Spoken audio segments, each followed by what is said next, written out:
Muy buenas noches, carísimos hermanos, ¿cómo estamos? Paz y bien.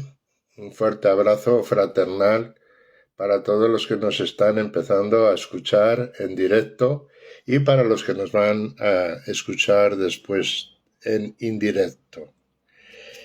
Recordamos nuestro canal en YouTube también, que es Fraternidad de San Francisco de Asís en Palencia.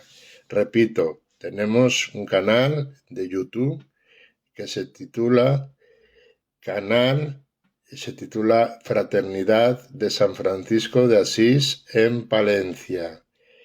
Bienvenido, Alejandro Valderrama Pozo, por estar entre nosotros. Paz y bien, se te saluda. Como hacemos continuamente, vamos a empezar con la oración de inicio. Hoy lo hemos empezado a hacer más tarde que de costumbre. Vamos a ver. Empezamos diciendo: Omnipotente, Santísimo, Altísimo y Sumo Dios, todo bien, sumo bien, bien total, que eres el solo bueno. A ti te tributamos toda alabanza, toda gloria, toda gracia, todo honor, toda bendición, y te restituimos todos los bienes. Hágase, hágase. Amén. Ahora todos juntos respondemos: Oh alto y glorioso Dios, ilumina las tinieblas de mi corazón y dame fe recta, esperanza cierta, caridad perfecta, sentido y conocimiento, Señor, para que cumpla tu santo y veraz mandamiento. Amén. Bueno, pues una vez hecha la oración de inicio, vamos a empezar ahora con un nuevo libro, un libro que para mí, pues personalmente me gusta mucho también, bueno, como los anteriores que también os he leído días atrás, pero bueno, este me encanta también, como casi todos, por no decir todos. Hoy empezamos con un nuevo libro que se titula De profesión hermano, editado por el autor Valentín Redondo. Repito, por Valentín Redondo, De profesión hermano, ese es el título, de Francisco de Asís. Pues vamos a comenzar con él. A mí me trae muy buenos recuerdos porque además me lo firmaron y me lo rubricaron la ministra regional de aquí, de Castilla la Vieja. Bueno, para los que todavía no me conocéis, yo soy el hermano Luismi Diego, el menor de todos vosotros, el servidor de todos ustedes. Vamos a empezar a leer este libro y empezamos por la presentación, que dice así: Apreciados amigos y lectores, paz y bien. Con motivo del centenario de la restauración de la Orden Franciscanos de Conventuales en España, año 1904-2004, yo, Francisco, os confío estas páginas. Contienen unas pinceladas de mi vida y son, creo, el mejor regalo que puedo haceros. Mi vida, mi experiencia son para vosotros, para ti, lector. Voy a presentarte mi vida en el marco sociopolítico y eclesial del siglo XIII. Han transcurrido ya 8 siglos desde entonces, pero como podrás comprobar, se trata en parte de una vida similar a la tuya. Aunque hayas cruzado los umbrales del tercer milenio, fui un joven que deseaba estar siempre a la vanguardia. Viví en el ojo del huracán juvenil de Asís. Estuve en primera fila de la revolución social de mi ciudad y por ese motivo pasé un año encerrado en la húmeda y sombría cárcel de Perusa. Traté de subir peldaños en la escala social y para conseguirlo me alisté para ir a batallar a Puglia. Pero mi delicada salud solo permitió llegar hasta la ciudad de Spoleto. Todos estos contratiempos, la reflexión y la meditación, la lectura del Evangelio, el movimiento religioso y social de la época y el acompañamiento espiritual del obispo Guido, me ayudaron a mirar en mi interior, a conocerme mejor, a custodiar mi vida, hasta decidirme por fin a vivir según el Evangelio. En él encontré a Dios, al Padre de Jesús, al Padre nuestro. Así me hice hermano de todos los hombres y mujeres y de la creación entera. Mi padre al principio no me comprendió, pues no se veía reflejado en el espejo de su hijo. Se distanció de mí, pero luego, ya se sabe, un padre es siempre un padre. Y hoy, al igual que ayer, hablar de mí es recordarle también a él. Logré abrirme al regalo de Dios y del Evangelio. No me preguntes cuál es la fórmula para llegar a ser como yo. Cada uno de nosotros es una vasija distinta. Lo importante es dejarse moldear. No seas un doble de nadie. Sé tú mismo. Tú eres único e insustituible. Desde el momento en que acogí el regalo de Dios, procuré ser siempre instrumento de fraternidad y de paz. Ser siempre instrumento en la iglesia, en la sociedad, en mi ciudad y en otras, en la naturaleza, etc. Amé al amigo y al enemigo, a Clara y a sus hermanas, al bandido, al musulmán, al lobo, a la tórtola y al sol, al viento y al agua y al fuego, y a la hermana muerte corporal. Dejé estas páginas en tus manos, léelas, quizá te ayuden a encontrar tu propio camino.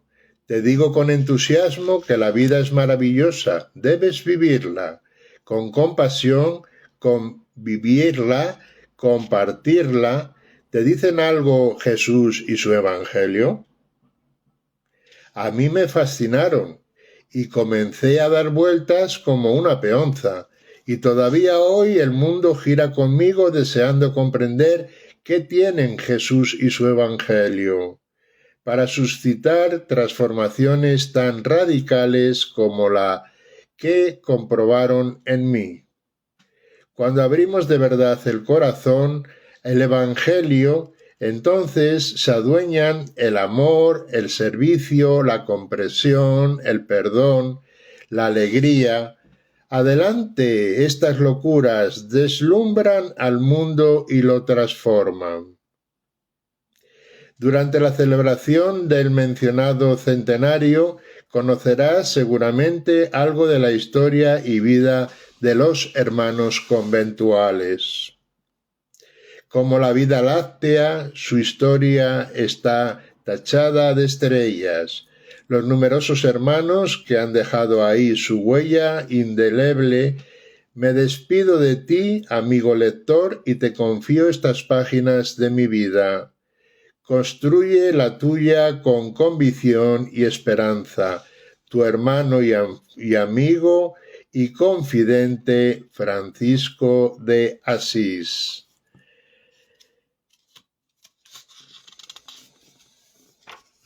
Pues bien, leída esta presentación, esta especie de prólogo, leída esta presentación de Francisco, este libro en sí me gusta porque, bueno, cada uno tiene lo suyo, ¿verdad? Aunque todos se refieren a lo mismo. Y yo lo que con esto quiero en sí es enamoraros. Enamoraros, que os vayáis poquito a poco enamorando de Francisco de Asís y Santa Clara también de Asís. Para los que ya son, ¿cómo decir? Los que ya somos profesos, ¿verdad? Profesos continuos, permanentes. Bueno, pues nos viene también bien recordar algunas veces algunas de las cosas, ¿verdad? Y sobre todo me gusta también lo que digo, empezar a enamorar a hermanos que quieran añadirse, que quieran saber más de San Francisco de Asís y de Santa Clara. Entonces llevamos ya casi, yo creo que para 2 semanas, si no me equivoco, o semana y media, 2 semanas, si no es algo más, haciendo estos vídeos en directo. En principio, que simplemente, bueno, digo simplemente entre comillas, son lecturas del libro de San Francisco de Asís y de Santa Clara, así como de nuestros hermanos y hermanas. De momento, eso está bien, para que poquito a poco, por lo que digo, vayáis teniendo conocimiento de ello, ¿verdad? Y luego, pues ya más adelante, Dios mediante, desarrollaremos distintos temas, digamos, a nivel de formación, por decirlo de alguna forma. En fin, algo más introducido, ¿verdad? Más intenso y más introducido dentro de ello. Pero lo que sí que os quiero decir, como venía diciendo anteriormente, es que poquito a poco, a ver si os vais enamorando por sí solos a través del Espíritu Santo, ¿eh? Y nada, todo lo demás viene rodado, como se suele decir.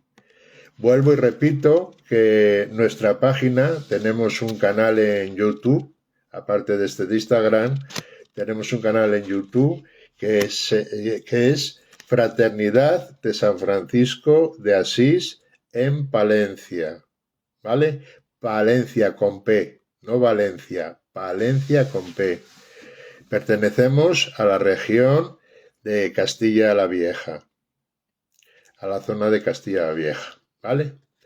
Pues nada, estoy en vuestras manos y vamos a ver, vamos a empezar, ya os he dicho, estará la presentación de Francisco.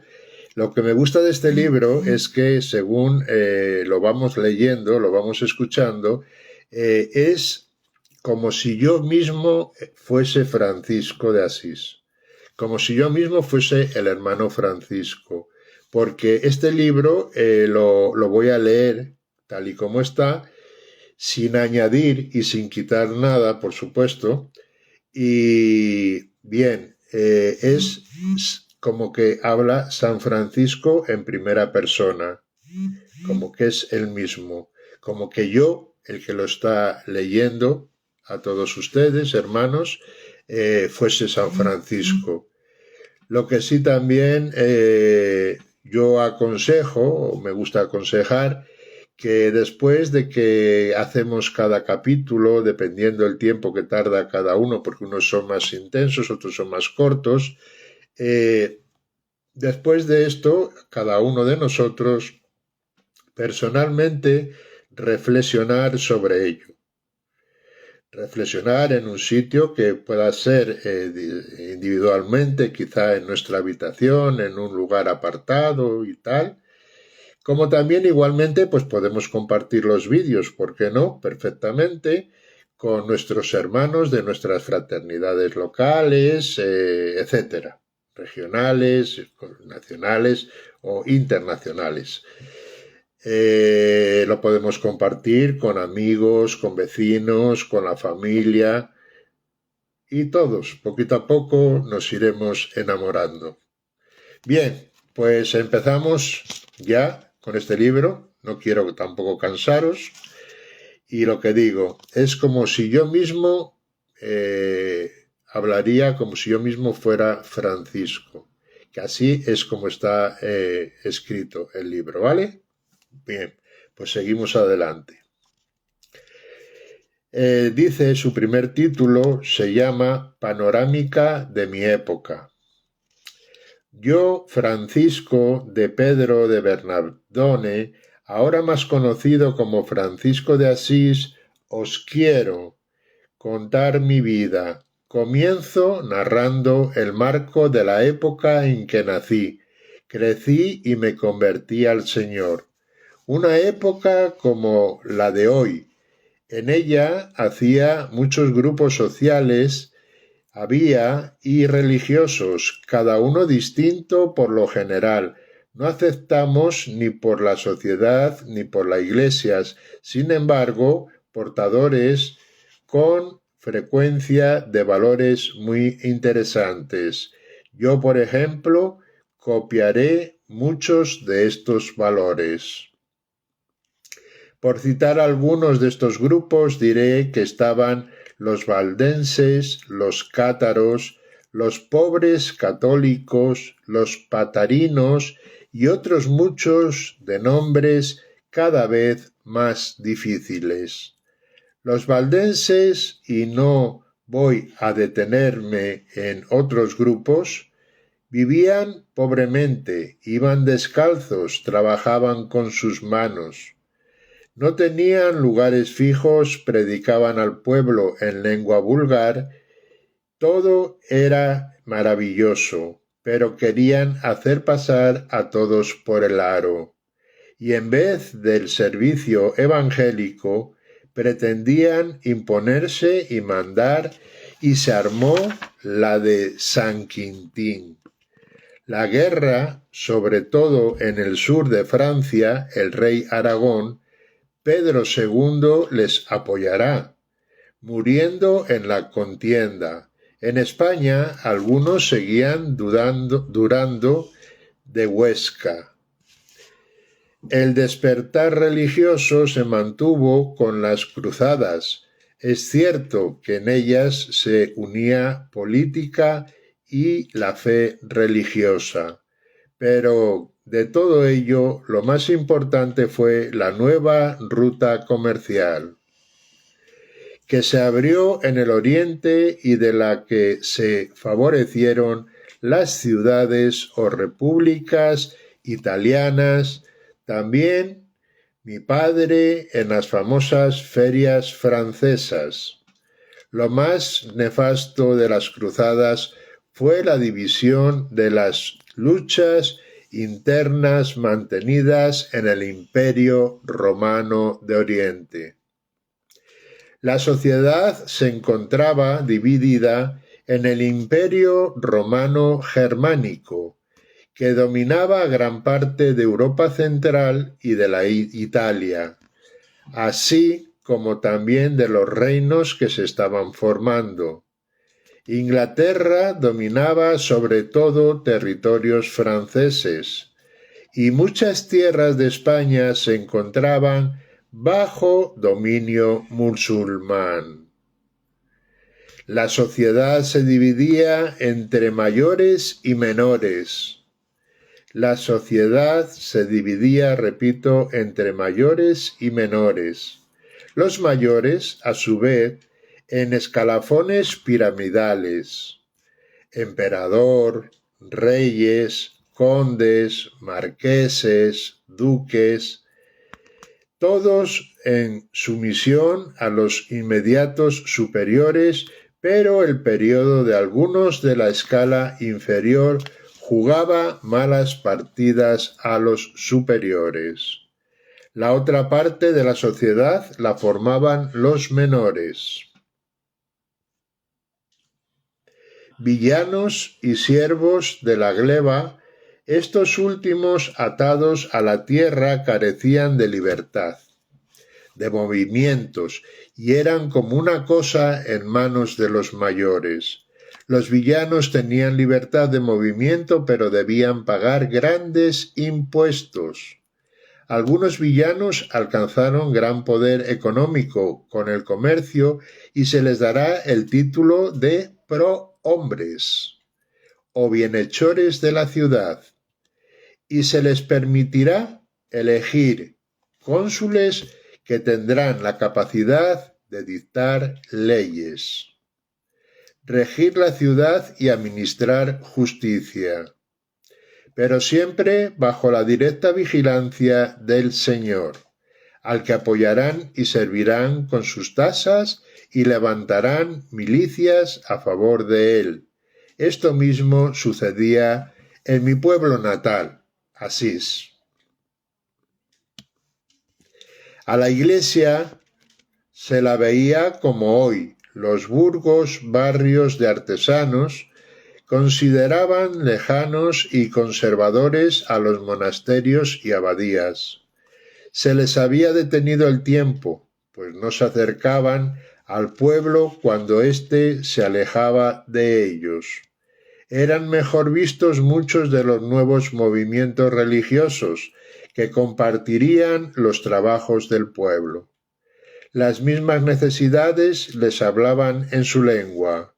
A Inocencio III se le tenía en gran estima, pero se pensaba que quería mandar demasiado en todo. Es cierto que era un hombre abierto. Tuvo fracasos como la Cuarta Cruzada, que no realizara su sueño, pero por otra parte habrá un movimiento renovador en la Iglesia con el Cuarto Concilio de Letrán, que apoyará la vuelta de muchos movimientos religiosos al seno de la Iglesia, recuperando muchos valores de otro modo. Se hubiesen convertido en frente opositor a ella misma. Pero esta manera sirvieron de fermento.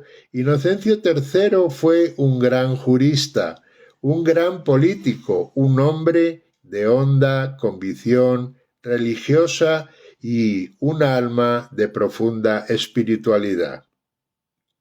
Este fervor religioso popular mantuvo las peregrinaciones a Jerusalén para venerar el sepulcro del Señor, a Roma para venerar los sepulcros de los apóstoles Pedro y Pablo, y a Santiago de Compostela para venerar el cuerpo del apóstol, Santiago. Se construyeron monasterios, catedrales, hospitales, realidades que nacen las más de las veces del arrepentimiento de una conducta nada ejemplar. No voy a hablar de las órdenes de caballería, las militares, los juglares, etc. De todos gocé algo.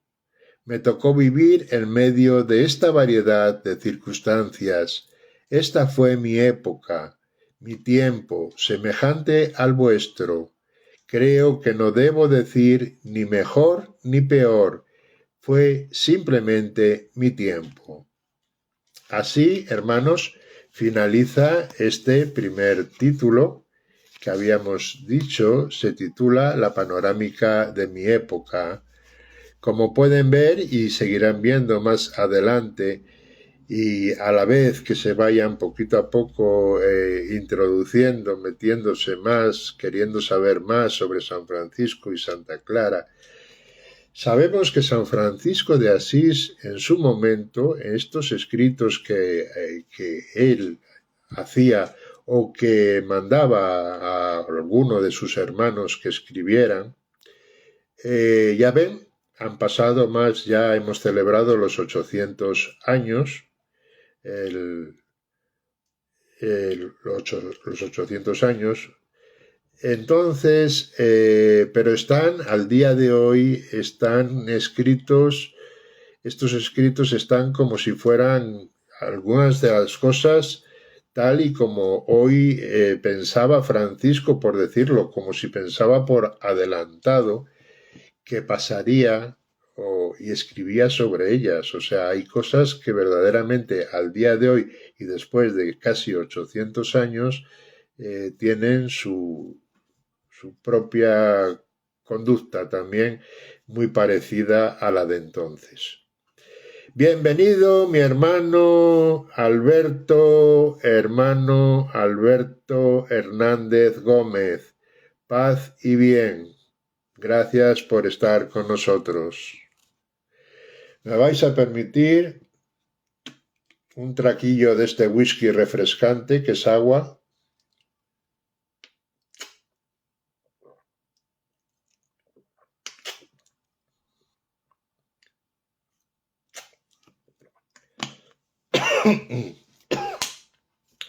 Perdón, se fue por otro lado. Continuamos y ahora se titula, otro de los títulos se titula, perdón, otro de los títulos se llama Asís. Bien, empezamos. Mi pueblo es una ciudad muy antigua, recostada en las estribaciones del monte Subáceo, escalándonos sus casas y asomándose al valle de Spoleto.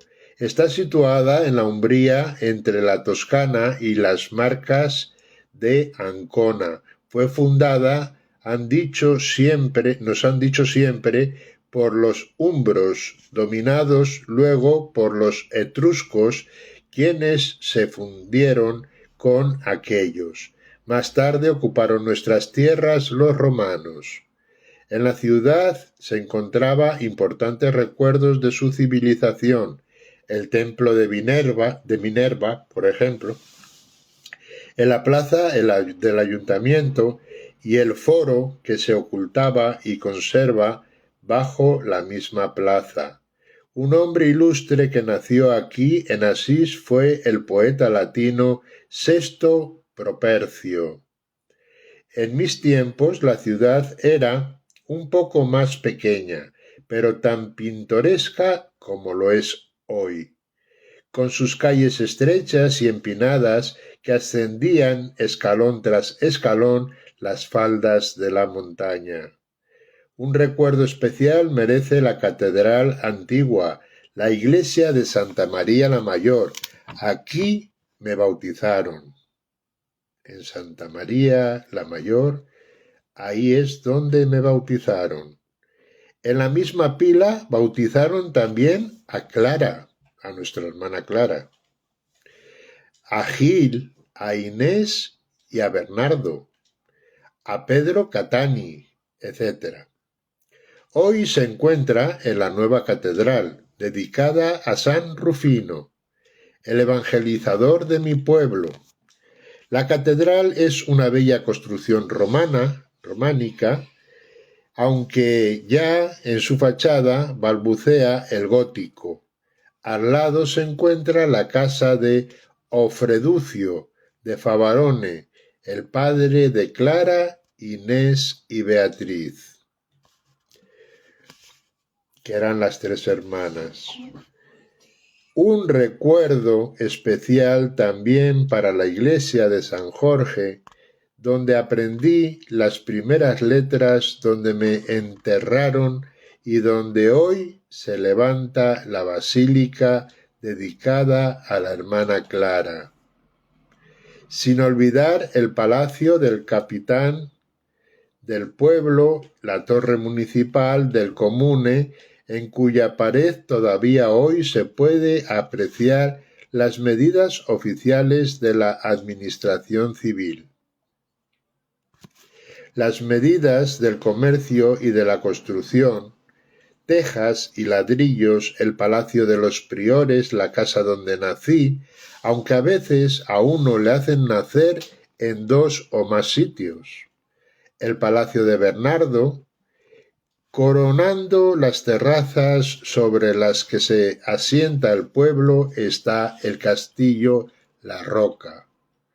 no es la de mi época, sino la mandada a construir por el cardenal español Gil de Albornoz, quien reposó mucho tiempo en la capilla de El Crucifijo o de Santa Catalina, en la basílica que lleva mi nombre.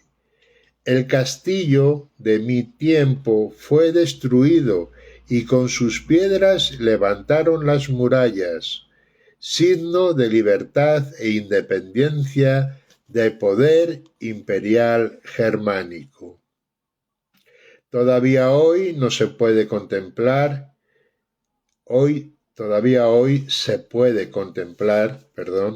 en los alrededores la pequeña iglesia de San Damián, donde trabajé de albañil y donde comenzó a florecer la familia de las hermanas menores o damas pobres, también o llamadas clarisas. No lejos se halla la capilla de la Porciúncula o de Nuestra Señora de los Ángeles, donación que nos hicieron los benedictinos, hoy dentro de una monumental basílica del siglo XVI, y a medio camino entre ambas capillas está Ribotorto, la primera residencia de los hermanos menores. Cercanos a la cumbre del Subáceo se hallan los restos de la abadía de San Benito, de la que recibimos la Porciúncula en renta por el módico precio de un canestillo de peces del Tascio. Oigan, hermanos, la tuvieron en... Vamos a ver, repetimos. La Porciúncula la recibieron en renta por el módico precio de un canastillo de peces del Talcio, y bajando las cárceles, prisión para monjes rebeldes, luego utilizada como lugar eremítico. Al pie de la falda el Hospital de San Salvador de Pareti, donde hoy se levanta la Casa Gualdi. En mi última ida a la Porciúncula, aquí me volví para bendecir a mi pueblo. En un altozano del pueblo, fuera ya de las murallas, que algunos llamaban Collado del Infierno, donde eran ejecutados los condenados a muerte. Collado del Infierno lo llamaban otros, hoy Collado del Paraíso. Esta basílica que lleva mi nombre y donde reposan mis pobres huesos, todavía con señales de las enfermedades que me acompañaron durante toda mi vida. Hay más cosas, pero esto es lo principal. Con lo que os acabo de contar, ya podéis haceros una idea de mi patria chica. Bien, ahora vamos con mi nacimiento. Nací cuando mi padre se encontraba en Francia. No recuerdo ni el día, ni el mes, ni el año. No lo creo importante, aunque lo es para los historiadores, quienes lo fijaron en el 8º centenario de mi nacimiento, en 1182. Lo importante es la vida, es la conversión al Evangelio.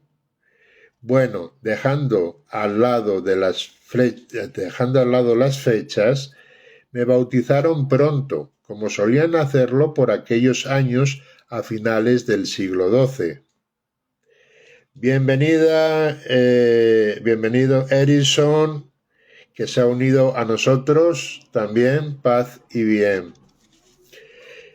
Me pusieron de nombre Juan. Juana se llamaba mi madre, Juana Pica. San Juan Bautista es el patrón de los comerciantes de lanas. Nací el día de San Juan Bautista. En resumidas cuentas, mi nombre de pila es Juan. Sin embargo, por este nombre nadie me conoce. Mi nombre propio hoy es un apodo, Francisco, el francés. Aunque ya hubo gente que lo llevó antes que yo, el francés. Por el origen francés de mi madre, según sostienen algunos. Por la estima de mi padre, profesaba a Francia, por sus ferias de donde traía las finas telas. Lo cierto es que aprendí a hablar francés, y en esta lengua me hice juglar de lo humano y de lo divino. Acerca de mi niñez poco es lo que recuerdo. Como hijo de Pedro Bernardone y de la señora Pica, Juana Pica, que eran ricos comerciantes de Asís, fui a la escuela de la iglesia de San Jorge. En ella aprendí un poco de todo, hasta latín. Un latín muy sencillo, nada clásico, pero a través del cual me pude expresar y comunicar. Mi lengua propia en la que siempre me comuniqué con los demás era el dialecto umbro, de la Umbría. En cuanto a mi retraso físico ya adulto, lo ha dejado bien delineado Tomás de Celano, mi primer biógrafo. De estatura mediana, tirando a pequeño, su cabeza de tamaño también mediano y redonda, la cara un poco alargada y saliente, la frente plana y pequeña. Sus ojos eran regulares, negros y candorosos. Tenía el cuello negro, las cejas rectas, la nariz proporcionada, fina y recta, las orejas erguidas y pequeñas, las sienes planas, la lengua era dulce, ardorosa y aguda. Su voz vehemente, suave, clara y timbrada. Los dientes apretados, regulares y blancos. Los labios pequeños y finos, la barba negra y rala. El cuello delgado, la espalda recta, los brazos cortos, las manos delicadas. Los dedos largos, las uñas salientes, las piernas delgadas, los pies pequeños. Un hábito burdo, dormía muy poco y era sumamente generoso. Bien, así acaba el segundo título. Vamos a entrar en el tercero, que dice los anhelos de grandeza. Siendo un mozalbete, quise fardar, presumir de lo rico que era mi padre, invitando a meriendas y fiestas a mis amigos y a quienes me hacían la rosca por ese motivo. Quise fardar con mi francés y con un poco de música que sabía. Siempre me ha gustado cantar, interpretando canciones juglares. Quise fardar ante las chicas de mi pueblo, pues todas anhelaban la posición económica de mis padres. Quise fardar y mis amigos me convirtieron en el jefecillo de la pandilla. Era juguetón, dicharachero, alegre y bromista. Con los bolsillos siempre rotos, ya me entendéis. Pero era también un buen trabajador en la tienda de mi padre, al que tenía que suceder en el oficio. Mi padre soñaba conmigo y se alegraba del modo como llevaba las cosas, aunque a veces se enfadaba, porque despilfarraba demasiado. Pero decía que era cosa pasajera, que ya sentaría la cabeza. Bueno, él quería hacerme a su imagen y semejanza. Mientras tanto, me dejaba hacer y yo me lo montaba para pasármelo chachi. Eran años de romanticismo, de soñar, de juventud. El ser jefe de pandilla no lo era todo. Yo pretendía destacarme en algo más. Quería ser mayor, es decir, quería llegar a ser noble. Y se me presentó la ocasión en una guerra entre Asís, mi pueblo, y Perusa. Me explico.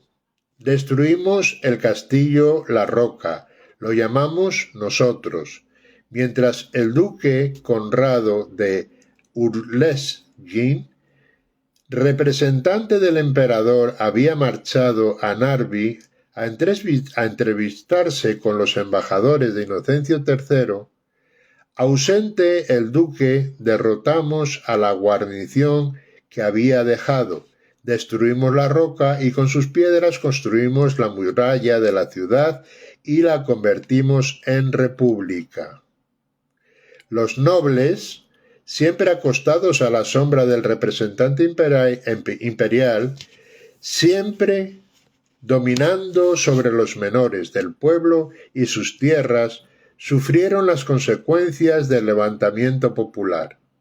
Hubo muertes, incursiones, destrucciones de palacios, castillos y tierras, obligándoles a exiliarse fuera de Asís. La mayoría huyeron a Perusa, entre ellos la familia de Clara, siendo ella de corta edad. Los castillos de las cercanías de Asís fueron demolidos y las torres dentro de la ciudad desmochadas. Humillamos su altivez. Asís y Perusa nunca se llevaron bien, y ahora había un doble motivo para enfrentarse. Bienvenida nuestra hermana 4884, Alicia, paz y bien, gracias por estar entre nosotros compartiendo.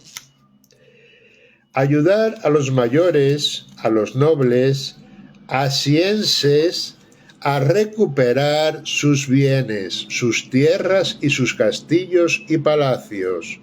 Y por otra parte, el deseo constante de Perusa de someter a Asís. Sí, las dos ciudades se enfrentaron a la guerra, fue cruel y larga. Pero a lo que iba, yo, Francisco, no era noble, solo rico, pero me coloqué entre los caballeros, porque era caballero, era capaz de tener mi propia cabalgadura y armas de esta ala del ejército y mi escudero. Y me coloqué al lado de los caballeros en la batalla de Collestrada, cerca del puente de San Juan. Y en la refriega caí prisionero con otros caballeros asisienses, o sea, de Asís, y pasé un año más o menos en la cárcel de Perusa. Aquí, en un lóbrego calabozo, comprendí lo que es la soledad obligada, la enemistad y la envidia. Mi carácter jovial, alegre y abierto, a pesar de la situación en la que nos encontrábamos, siervo para romper barreras entre caballeros y burgueses, igualados por la misma prisión, los mismos grilletes y la misma humedad, y hasta las mismas enfermedades. Al final logré que la amistad nos uniera a todos. Era la única luz que podía iluminarnos e infundirnos ilusión y esperanza. Bueno, pues aquí acaba este otro título Me dais unos segunditos que me refresque un poquito.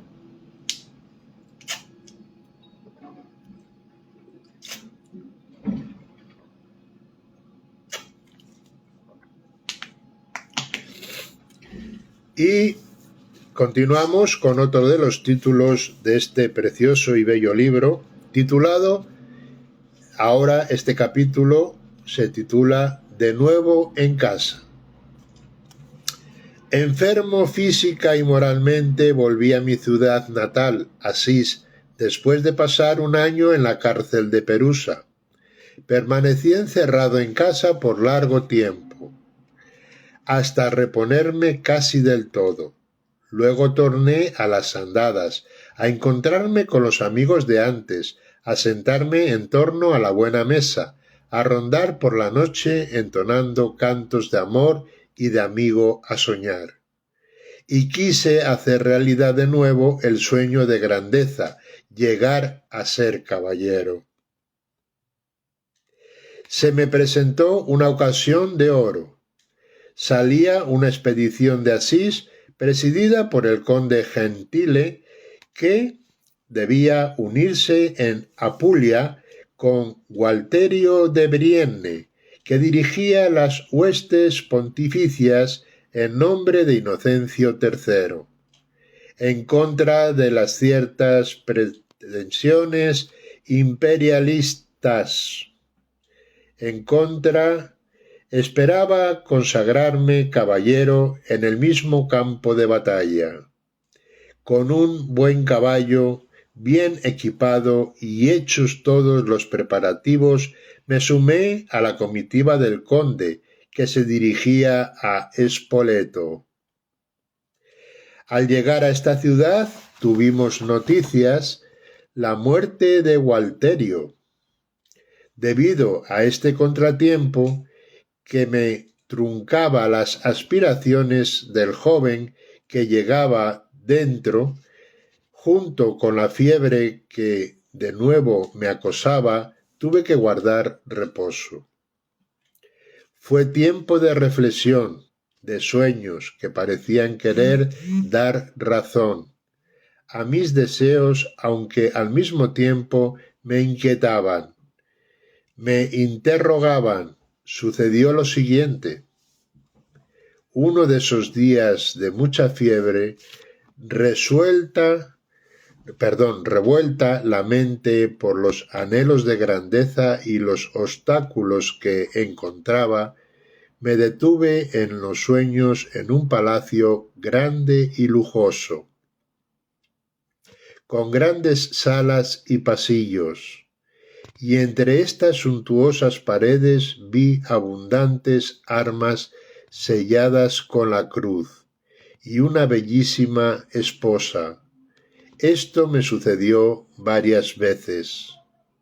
En cierta ocasión me llamaron por mi nombre. Respondí que quería ir a Pudia a combatir.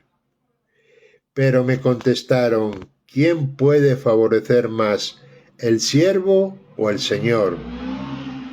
El Señor, respondí yo, y la voz, ¿por qué buscas entonces al siervo en lugar de al Señor? Y en aquel momento quedé desconcertado como Pablo, y dije, ¿qué quieres que haga, Señor? Y él me respondió, vuélvete a tu tierra, a de tu nacimiento, porque yo haré que tu visión se cumpla espiritualmente. Yo no sé si entonces entendí algo o nada. Lo cierto es que enfermó, volví a casa. Había sido el punto de mira de todos los ojos de Asís en mi marcha, pero lo fui también a mi regreso. Y a la admiración de entonces se unió el cuchicheo de todos por mi poco valor, por mi flojera, por mi poca valía. En casa pasé mucho tiempo con ese aguijón de querer comprender el sueño y no descifrarlo, cargado de calentura, desencajado, enfermo. Ahí acaba ese capítulo. Ahora vamos con el capítulo titulado El desconcierto juvenil. Volví a reponerme y busqué a los amigos y comencé a frecuentar los ambientes de antes. Intentaba convencerme a mí mismo de que no había pasado nada. Permanecían en mí los mismos anhelos, aunque ciertamente otra procesión rondaba por mi interior y me obligaba a ir un poco embobado en mis pensamientos. No sabía responder a mi inquietud.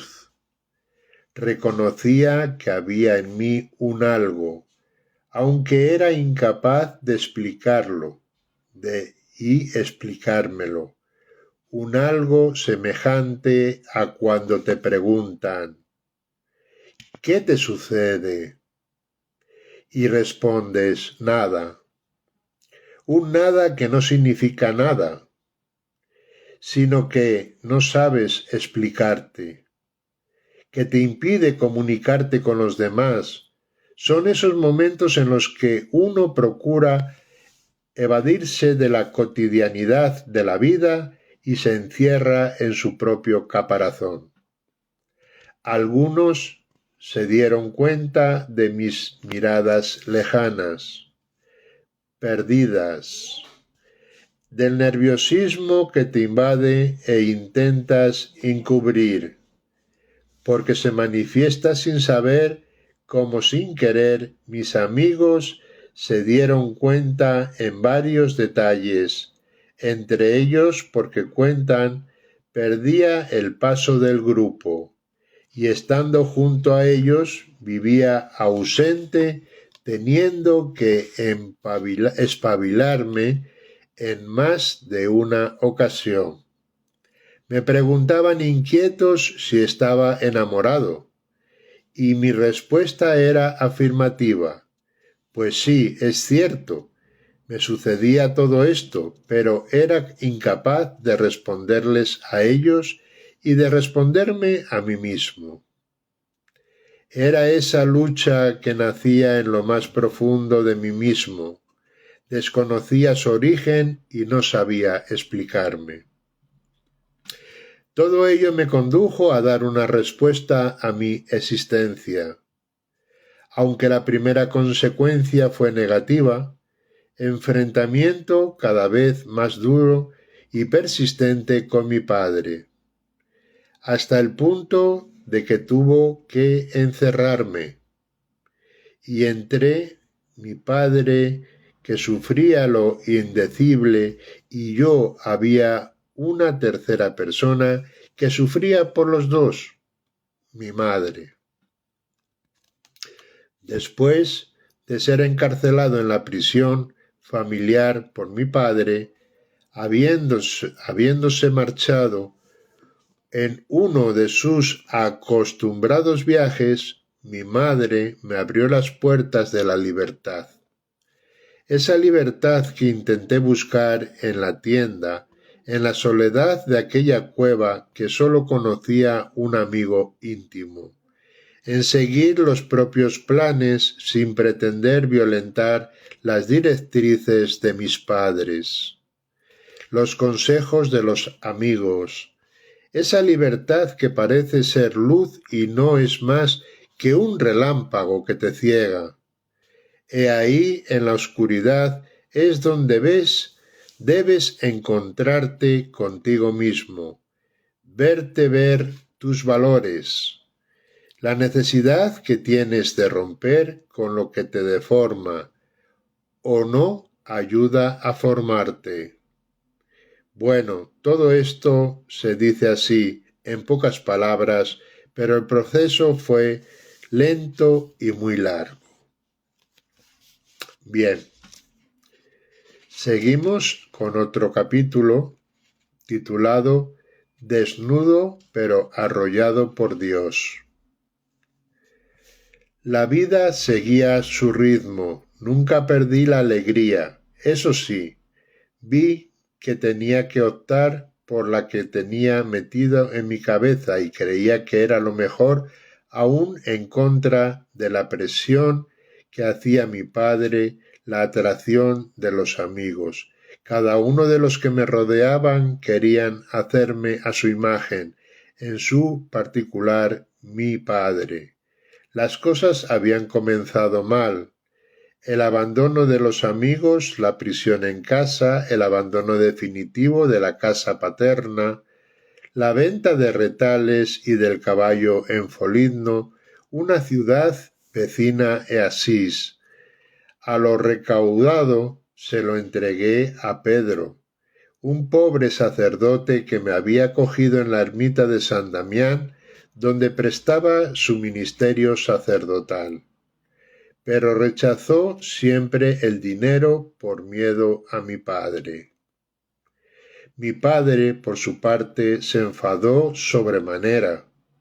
Me buscó por todas las partes, sobre todo porque tenía miedo a perder su dinero, y pidió ayuda a los cónsules de la ciudad para que me obligasen a volver a casa. Viendo cómo se descadenaban las cosas, decidí entregarme yo, pero no en manos de la justicia civil, sino de la justicia eclesiástica. Y ante el obispo Guido II, un buen obispo, mi amigo y consejero, me propuse dar testimonio en público de mi cambio de vida. Lo había pensado bien. Mi padre me quería a su imagen y nada más. Aunque era un amor profundo de padre y el deseo de que prolongase la estirpe y el nombre de Pedro Bernardone, me daba de todo, pero haciéndome a su medida. Sin embargo, Dios, el Padre del cielo, me quería sin más y me dejaba ser libre. Y me continuaba amándome, aunque no viviese y no me formase a su imagen. Entonces comprendí lo que vale hacerse uno a sí mismo, formarse uno según el prototipo y el propio Dios te presenta, y comprendí que Dios me quería a mí, Francisco. Debía entonces optar por mí y por tanto por Dios a los demás y los demás, o por mi padre, dejando de ser yo, porque a mi padre ya se le había hecho la boca agua. Al hablar de mí parecía hablar de sí, se había adueñado de mi personalidad. Sí, delante del obispo, ante el palacio episcopal, en la plaza que hay ante la antigua catedral, la iglesia de Santa María la Mayor, decidí ser yo mismo, desnudándome de todo lo ajeno, de todo lo que quería aprisionarme, renunciando a todo lo que me impidía hacerme y realizarme, hasta la ropa interior. Todo se lo entregué a mi padre, no porque no amase al que me engendró. Siempre amé a mi padre, a Pedro de Bernardone, sino para que nada obstaculizase mi decisión. A gritos llamé a Dios Padre, puesto que permitía realizarme, y recé y dije: Padre nuestro que estás en los cielos. Me desnudé, pero Dios me cubrió con su manto, y sentí un amor y tuve fuerzas para derramar mi amor, su amor, con mi pobreza y debilidad, pero con su fuerza a todo hombre y a todas las criaturas. Me quedé sin nada, desnudo, pero en este desprenderme hasta de mí mismo enriquecía hasta los más ricos, porque me entregaba sin medida. Una capa que te cubre, la del obispo, un amigo que te ofrece su casa, los vestidos, espavalunga. Bien, pues aquí acaba ese capítulo y seguimos con otro que se titula Albañil. Después de lo ocurrido con mi padre ante las autoridades eclesiásticas y ante el pueblo allí congregado, me autodesterré. Así como lo oyes, quería demasiado a mis padres, a mi ciudad, a todos, y como había una ley que ordenaba que se desterrase de la ciudad al hijo que desobedeciese a sus padres, resuelto a llevarlo a la práctica, muy consciente de lo que había motivado mi cambio de vida y la revuelta originada en Asís, comprendí que de momento no podía quedarme en San Damián, donde había hospedado el padre sacerdote, que como he dicho se llamaba Pedro. Todo esto me obligó a marchar a Gubbio. Iba contento a mi nuevo destino, en contra del ambiente, las tradiciones y los decires de las amistades, compañeros y conocidos. Había sido capaz de dar una respuesta a mi vida. Decir en público lo que quería ser. Marchaba solo, y sin embargo marchaba alegre, cantando en francés, como otras muchas veces. Por eso días hizo mucho frío, y ese año cayó una nevada tal que los ancianos de los alrededores decían no haber conocido una semejante en su vida. Unos salteadores me salieron al paso y al no encontrar nada de lo que esperaban, me preguntaron quién era, y dándoles por respuesta que era el heraldo del gran rey, se rieron y mandíbula batiente, y entre todos me cogieron y me tiraron a un hoyo lleno de nieve. Los bandidos se alejaron, yo salí del hoyo y cantando continué mi camino. En una abadía Santa María de Valfábrica, a mitad de camino entre Asís y Gubbio, no me trataron bien, ni en la comida ni en el vestido. Intentaron aprovecharse de mí. Pero como no mataba el hambre y los monjes no amaban al hombre, me marché. Llegué a Gubbio. Mi amigo Espadalunga me acogió en su casa, me vistió y me dio de comer.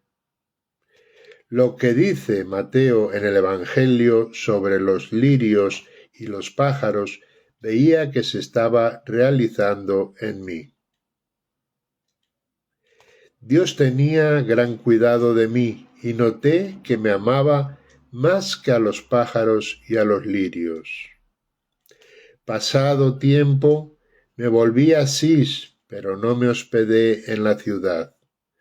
Viví en los alrededores en San Damián y me puse a reparar algunas iglesias que estaban abandonadas y en muy mal estado. Tenía que ganarme el pan.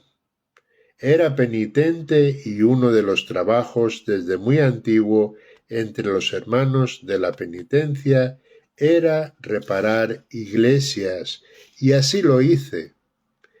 Pedía piedras y limosna para pagar estas cuando no me eran regaladas, y pedía ayuda también comida para reparar las fuerzas desgastadas. Siempre me vi asistido. comencé este trabajo de albañil en San Damián, donde además de la iglesia reconstruí un pequeño monasterio al lado de la iglesia campestre. Este se hizo famoso con Clara, que con otras compañeras vivió aquí unos largos 40 años. Ya se lo predecía yo a la gente que pasaba por el camino, pero creo que no se lo creían demasiado. Después me dieron la razón. Bueno, se la dieron al que nos llamó y nos dio el hacer penitencia, el ser y el hacernos nosotros mismos Francisco y Clara. Le dieron la razón al Señor. De San Damián marché a reparar otras ermitas de los alrededores de mi ciudad. San Pedro de la Espina, de la que no queda casi nada, y acabado este trabajo comencé y continué durante mucho tiempo en la mejora de la iglesia de la Porciúncula o de Nuestra Señora de los Ángeles. También trabajé en otras iglesias. Así damos por finalizado otro de los capítulos de este bello libro titulado De Profesión Hermano, por Valentín Redondo. Continuamos ya con el último título por hoy. Mañana, si Dios quiere, seguiremos. Unos momentos.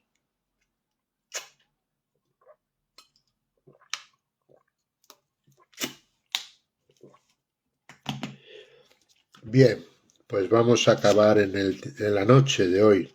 Iba a decir en el día. Vamos a acabar en la noche de hoy con este capítulo. Y mañana, si Dios quiere, seguimos con el mismo libro y más capítulos. Mucho más y mejor. Este capítulo se titula El Cristo que me habló. El Cristo que me habló. Fue poco antes de comenzar a trabajar como albañil. Estaba de rodillas, meditando, mirándome a mí mismo con los ojos interiores, los que contemplan lo que somos, las obras, pensamientos, omisiones, indescifrables a los ojos de los demás. De vez en cuando elevaba la mirada exterior a la cruz que presidía la iglesia de San Damián, ante la que yo me encontraba de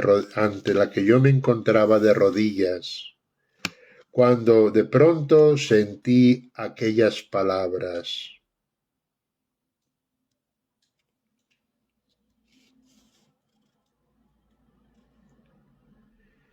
que tantas veces has oído o leído.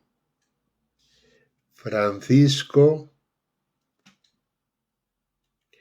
ve y repara mi casa. Francisco, ve y repara mi casa, pues como ves, amenaza ruina.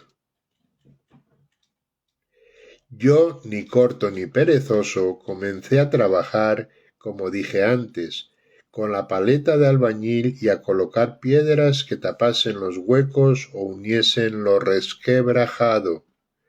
Pero de por dentro me di cuenta, pasado un tiempo y tras haberme confiado a otras personas, de que la iglesia era más que las ermitas de San Damián, San Pedro, de la Esquina, la Porciúncula. No quiero decir que abandonase la albañilería, el continuar reparando iglesias en mal estado y casi abandonadas. No, sino que, como digo, me di cuenta de que el rostro de Jesús, ese Jesús que me miraba desde la cruz, era más vivo, más latente, más dialogante, que la Iglesia tenía un cuerpo, el de los hombres, y los hombres un rostro, el de Cristo. Desde este momento intenté encontrarme con la Iglesia y con los hombres, viendo en ellos el rostro de Jesús. Y comencé a aclararme las ideas, y al lado de los hombres de la Iglesia que viví cada día, que sufre y que duda, que cree y festeja, comencé a sentir cercano a Cristo de San Damián, muerto pero resucitado, y ascendido por encima del círculo que hay en lo alto de la cruz damianita y que son las limitaciones de nuestra humanidad. Lo vi muerto, pero particularmente resucitado en el leproso. Hasta entonces siempre había intentado huir de su encuentro, aunque a veces por necesidad. Al ir a algunas de las tierras paternas tenía que pasar cerca de alguna leprosería. Ahora, sin embargo, comprendí que lo que hagáis a uno de mis hermanos pequeños menores, a mí me lo hacéis. Repito, lo que hagáis a uno de mis hermanos pequeños menores, a mí me lo hacéis. Comprendí también que el leproso y Jesús tenían mucho en común. Condenados ambos, uno a morir en la cruz fuera de la ciudad santa, el otro a vivir como muerto fuera de la convivencia social. A ambos, a Jesús y al leproso, había alguien que les amaba, Dios. Porque el leproso había sido también capaz de cargar con el pecado propio, a veces demasiado pequeño o nulo, soportando la lepra y con el ajeno, al llevar sobre sí el gran pecado de la injusticia social. Desde ese momento me acerqué a los leprosos. No era para curarlos milagrosamente, tampoco Jesús lo hizo siempre. Comprendí que la lepra, como las demás enfermedades, son enfermedades de nuestra naturaleza. Forman fraternidad con nuestra hermana, la muerte corporal. Nos dicen lo que somos, mortales. Pues bien, me acerqué a ellos para curarlos como hermanos, como al Cristo de San Damián, pero en vivo, no sobre tabla en yeso y colores. Y tuve la gran suerte de comprender que el amor es el motor del Evangelio, el corazón de la Iglesia y de la sociedad, el único capaz de crear la paz del espíritu, la paz interior y exterior, la fraternidad, la proximidad, la convivencia también con los leprosos. La vida en mi cercanía al leproso comenzó el gran milagro. En mí la conversión y en ellos la sonrisa que brota del amor de un hermano. Pues aquí finalizamos con este capítulo. Mañana, si Dios quiere, Dios mediante, si nos regala un nuevo día, pues seguimos con este bello y precioso libro de Valentín Redondo, titulado De profesión hermano. Muchas gracias a todos los que estáis con nosotros en directo y los que nos veréis luego en indirecto a través bien aquí de el canal de Instagram, San Francisco de Asís, o también San Francisco de Asís Palencia, o en el canal de YouTube, vuelvo y repito, Fraternidad de San Francisco de Asís en Palencia. Pues ya para finalizar, os deseo a todos buenas noches. Acabamos con la bendición del Señor. El Señor os bendiga y os guarde. Decimos amén. Haga brillar su rostro sobre vosotros y os conceda su favor. Amén. Vuelva su mirada a vosotros y os conceda la paz. Amén. La bendición de Dios Todopoderoso, Padre, Hijo y Espíritu Santo, descienda sobre vosotros. Amén.